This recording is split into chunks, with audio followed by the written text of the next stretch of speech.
ഗോതമ്പ് പൊടി കൊണ്ട് നമുക്കൊരു അടിപൊളി പാൻ കേക്ക് ഉണ്ടാക്കിയാലോ. അപ്പോൾ ഒന്ന് കണ്ടുനോക്കാം. അതിനായിട്ട് ഞാനിവിടെ ഒരു ബൗൾ എടുത്തിട്ടുണ്ട്. അതിലേക്ക് ആവശ്യത്തിനുള്ള ഗോതമ്പ് പൊടി ഇട്ട് കൊടുക്കാം. പിന്നെ പൊടിച്ച പഞ്ചസാര ഇട്ട് കൊടുക്കുന്നുണ്ട്. കുറച്ച് പാൽപ്പൊടി ഇട്ട് കൊടുക്കാം. പിന്നെ കുറച്ച് ഉപ്പിട്ട് കൊടുക്കുന്നുണ്ട്. പിന്നെ ഇതെല്ലാം ഒന്ന് മിക്സ് ചെയ്യാനായിട്ട് നമ്മൾ കുറച്ച് പാൽ ഒഴിച്ച് കൊടുക്കുന്നുണ്ട്. എന്നിട്ട് നല്ലപോലെ മിക്സ് ചെയ്ത് കൊടുക്കാം. ഒരുപാട് ലൂസാവരുത്, അതേപോലെ ടൈറ്റും ആവേണ്ട, ഇതേപോലെ നമുക്ക് കിട്ടണം. എന്നിട്ടൊരു ദോശക്കല്ല് വയ്ക്കുക. അതിലേക്ക് കുറച്ച് നെയ്യ് ഒഴിച്ച് കൊടുക്കുന്നുണ്ട്.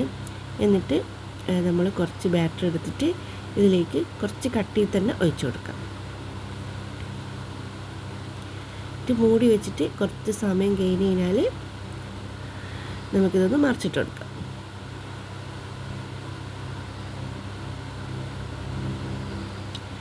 ഇനി അതേപോലെ ബാക്കിയുള്ളതെല്ലാം നമുക്കിത് ചുട്ടെടുക്കാം.